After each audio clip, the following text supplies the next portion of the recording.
അമ്മ കുട്ടാ സുഖല്ലേ? ശരി എന്നാ, ഓക്കെ. അല്ലടാ, നീ എന്തിനാ ഇങ്ങനെ ഇടക്കിടക്ക് വീട്ടിലേക്ക് വിളിച്ചോണ്ടിരിക്കുന്നത്? മച്ചാ, നമ്മള് തായ്ലൻഡിലാ. വീട്ടുകാർക്ക് വെറുതെ ഡൗട്ടും തോന്നാൻ വേണ്ടി പാടില്ലല്ലോ. അപ്പൊ നമ്മൾ ഇടയ്ക്ക് ഇങ്ങനെ വിളിക്കുക, അപ്ഡേറ്റ്സ് കൊടുക്കുക, അവരുടെ അപ്ഡേറ്റ്സ് ചോദിക്കുക. ബുദ്ധി വേണം മച്ചാ, ബുദ്ധി. ശരി എന്നാ.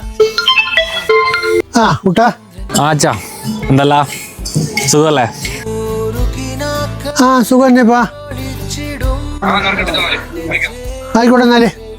ഇവനെന്തപ്പാ പതിവില്ലാത്തൊരു സ്നേഹം. ഈ ഫോൺ എടുക്കാറില്ല. കുട്ടനല്ലേപ്പാ? ഹലോ, അമ്മ സുഖല്ലേ? സുഖമല്ലേ എന്ന് ചോദിക്കുന്നേ. അപ്പൊ ഇന്നിപ്പോ ഇത് മൂന്നാമത്തെ പ്രാവശ്യം സുഖമല്ലേ എന്ന് ചോദിക്കുന്നത്. ഓനെന്താ തലക്ക് സുഖമില്ലേ?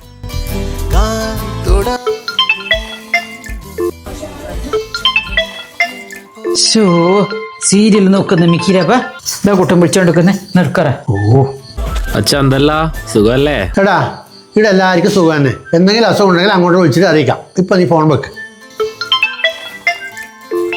ഏയ് എണീക്കറ, രാത്രി ആരും വിളിക്കുന്നേപ്പാ. നിന്റെ മോനായിരിക്കും. സുഖം എന്ന് പറയാൻ വിളിക്കുന്നതായിരിക്കും. ഞാൻ ചത്തു എന്ന് അറിഞ്ഞേ.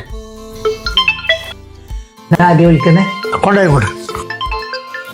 അച്ഛാ, സുഖല്ലേ? എന്തെങ്കിലും വലിച്ചു കയറ്റിയിട്ട് ബോധമില്ലെങ്കിൽ അവിടെ മിണ്ടാതിരിക്കുക. നീ ഇനി നാട്ടിലേക്ക് വരികയോ വരാതിരിക്കുകയോ എന്ത് വേണമെങ്കിലും ആക്ക്. മറ്റേ പേർക്ക് മനസ്സമാനത്തോടെ ജീവിക്കട്ടിടാ. ശിവനെ, ഇതേത് ജില്ല?